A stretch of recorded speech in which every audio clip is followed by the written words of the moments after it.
saudara lihat Matius 19 ayat 22. Sebagaimana Orpa pergi kepada Allahnya yang kecil. Oh ini ya, Allah yang kecil. Matius 19:22. Ketika orang muda itu mendengar perkataan itu, pergilah anak muda itu dengan sedih. Ini khusus saudara anak muda.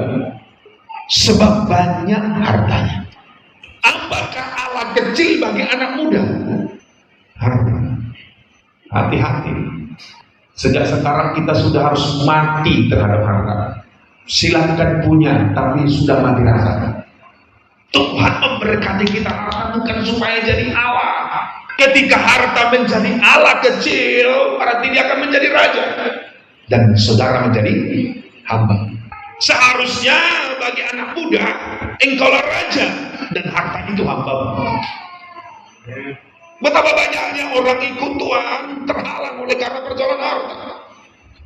Gak bisa sempurna hanya karena persoalan harta dunia. Harta jadi Allah kecil, jadi berhala yang mengikat dengan kuat, di mana hati anak muda berpaut ke situ. Apapun yang lebih kamu utamakan selain ibadah dan pelayanan, itulah hartamu. Bukankah Tuhan berfirman, sebab di mana hartamu berada, di situ hatimu berada. Kalau saudara sadar di penggembalaan hartamu berada, maka hatimu pasti ke situ. Tapi karena hati anak muda belum ke penggembalaan banyak di berbagai tempat, maka tidak menaruh hatinya ke penggembalaan. Kita dikoreksi segala sesuatu yang mengalami berbakti dan melayani itu disebut Allah kecil. Yang mana lebih kamu condongkan hatimu ke situ. Yang kedua, perhatikan Allah kecil yang kedua, perhatikan saudara. Yohanes 13:30, Yudas Iskariot. Yohanes 13:30, Yudas menerima roti itu, masih ikut perjamuan Bible study, terus lalu segera pergi. Ini lagi-lagi mirip dengan apa? Orpa pun pergi, orang muda itu pun pergi, Yudas juga pergi. Pada waktu itu sudah malam. Hati-hati menjelang puncak kegelapan dunia. Banyak nanti dalam penggembalaan bakal pergi. Tidak bisa lagi bertahan sampai ke sudah. Pelayan-pelayan tidak bisa bertahan. Apapun alasanmu silahkan beralasan. Sama Tuhan gak laku alasan saudara. Prinsipnya dalam kekristenan, dalam penggembalaan bukan cari alasan, tapi cari cara. Ya, perhatikan saudara. Apa yang menjadi Allah kecilnya Yudas? Yang pertama adalah 30 keping. Ya. Tetapi yang lebih besar dari situ, Yudas punya Allah kecil. Namanya agenda pribadinya. Yang bukan agenda Tuhan, tapi agenda pribadi. Ada rancangan pribadi, ada tujuan pribadi, ada motivasi pribadi yang tidak satu arah dengan penggembalaan. Saya mau sampaikan kepada jemaat, kalau kita tidak satu gerak dengan penggembalaan, kita sebenarnya sedang menempuh cara hidup Yudas. Karena penggembalaan itu bukan sistem organisasi. Penggembalaan itu adalah sistemnya Tuhan. Sampai Yesus pun dijuluki gembala yang agung. Bahkan kepada para banyak 3 kali disampaikan gembala kalah, gembala kalah, gembala kalah. Bukankah itu firman? Tetapi Yudas tidak satu gerak dengan penggembala. Karena dia punya agenda tersendiri sebagai Allahnya yang kecil. Semoga saudara mengerti apa yang disampaikan Tuhan. Saudara membuat kegerakan apapun di luar sana, di luar penggembalaan, itu urusan saudara. Tapi kau akan bernasib sama seperti Yudas. Kalau kau menyembunyikannya dari penggembalaan, kau mencoba untuk menghindari penggembalaan, ingin melakukan sesuatu, ingat, nasibnya akan seperti Yudas. Yudas tidak pernah menceritakan ke Yesus tentang rencananya itu, tapi Yesus sudah tahu, pergilah. Yang ketiga, perhatikan 2 Timotius 4:10. Silakan. Karena Demas telah mencintai dunia ini dan meninggalkan Tuhan. Nah, apa yang menjadi Allah kecil bagi Demas? Ya, Allah kecil dalam kehidupan Demas ialah dunia ini. Dia tidak bisa menahan hasrat dan cintanya kepada dunia ini. Tidak kuat. Padahal Demas ini basically sudah penuh roh, sudah melayani. Tapi diakhirinya dengan daging. Hamba Tuhan Demas ini sudah rengganan partner Paulus, orang dekatnya Paulus. Akhirnya mengarahkan cintanya kepada siapa? Allah kecil.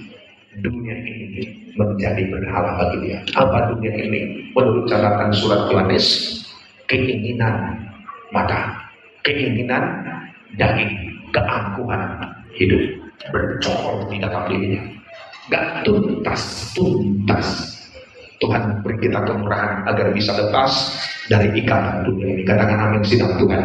Roh Kudus tolong kami untuk lepas dari cinta dunia ini, supaya jangan menjadi Allah kecil dalam hidup kami. Ini ikatan begitu kuat, begitu lengket, seperti candu, begitu kuat mengikat. Hanya kasih karunia yang bisa membebaskan kita dari candu dunia ini. Katakan amin jemaat Tuhan. Nah, selanjutnya terakhir ya, kali ini jemaat secara massal, nggak nanggung ya. 2 Timotius 1:15, engkau tahu bahwa semua mereka yang di daerah Asia kecil yang diinjili oleh Paulus, yang dilayani oleh Paulus, jemaat-jemaat yang sudah dilayaninya, semua mereka yang di daerah Asia kecil berpaling. Dan diantara semua mereka yang berpaling dari hamba Tuhan itu, diantaranya ada yang begitu berkesan di hati Paulus, Figelus dan Hermogenes. Orang yang diingat, orang yang begitu berkesan di hati Paulus. Di antara jemaat semua yang pergi berpaling dari dia, ada yang begitu berkesan di hatinya, itu pun meninggalkan dia. Wah, makanya dengan membaca ini saya semakin kuat. Kalau ada pun jemaat yang berkesan di hatiku, toh juga meninggalkan saya hari dan besok, ternyata bukan saya yang pertama mengalami hal itu, sudah dialami hamba Tuhan yang hebat itu. Apa katanya? Aku bagaikan seorang perempuan yang sakit bersalin, bagaikan ibu dia menderita untuk jiwa-jiwa, tetapi ditinggalkan. Sekarang pertanyaan, apa Allah kecil sidang jemaat ini sehingga mereka meninggalkan Paulus? Ayat 7, perhatikan. Kenyamanan hidup, comfort zone. Karena mereka dirasuk oleh roh ketakutan. Roh ketakutan akan membawa sidang mencintai kenyamanan hidup. Orang yang penakut itu tidak berani keluar dari comfort zone. Takut rugi, takut gak dapat jatah, pokoknya sampai takut kehilangan nyawa. Ya, 2 Timotius 1:7, sebab Allah memberikan kepada kita bukan roh ketakutan, melainkan roh yang membangkitkan kekuatan, kasih dan ketertiban. Jadi jemaat itu semua berpaling dari Paulus karena tidak mau menderita, menanggung resiko bersama dengan Paulus. Ini namanya nggak satu frekuensi dengan pemimpin rohani. Inilah contoh-contoh mencoba masuk dalam penggembalaan, tapi ujung-ujungnya akan dipisahkan. Dengan cara apa, seperti apa, persoalan apa, triggernya apa, pokoknya tujuannya supaya dipisahkan. Orpah meninggalkan Nabi, anak muda itu meninggalkan Yesus, Yudas Iskariot meninggalkan Yesus, Demas meninggalkan Paulus. Semua jemaat di Asia meninggalkan Paulus. Tapi saya yakin, walaupun banyak yang meninggalkan Paulus, masih Tuhan sisakan. Seperti Timotius, Titus, Aquila, Priscilla, dan lain-lain yang masih tetap bersama-sama dengan Paulus satu frekuensi. Tapi ketika Paulus katakan semua itu menunjukkan banyaknya orang yang berpaling dari dia. Berpaling dari dia personal, berpaling dari dia soal pengajaran, berpaling dari dia soal tujuan. Semoga spirit itu tidak ada pada jemaat Tuhan. Tapi spirit kita adalah spirit untuk tetap mengikut Tuhan, setia lewat jalur penggembala. Sebab kalau kita mundur, meninggalkan apa yang Tuhan percayakan, maka dalam Ibrani pasal 10 ayat 38, tetapi orangku yang benar akan hidup oleh iman. Terus, dan apabila ia mengundurkan diri, maka aku tidak berkenan. Tetapi kita bukan orang yang mengundurkan. Ayat selanjutnya, tapi kita bukanlah orang yang mengundurkan diri dan binasa, tetapi orang yang percaya dan yang beroleh hidup. Mari kita benar-benar hidup untuk digembalakan oleh Tuhan lewat penggembalaan yang dipercayakan. Maka kita mencatat, kalau saudara orang benarnya Tuhan pasti memiliki tempat. Makanya kita mencatat orang benar menemukan tempat penggembalaan, bukan liar. Ya, saudara mau melayani orang bebas, tapi untuk tergembala itu nggak bebas. Kandang, pagar tidak disukai oleh Tuhan. Maka dalam penggembalaan, mohon maaf kalau banyak keinginan daging kita harus dikikis, birahi kita harus dikikis, dipangkas, karena kita mau menuju kepada kehidupan pengantin Kristus.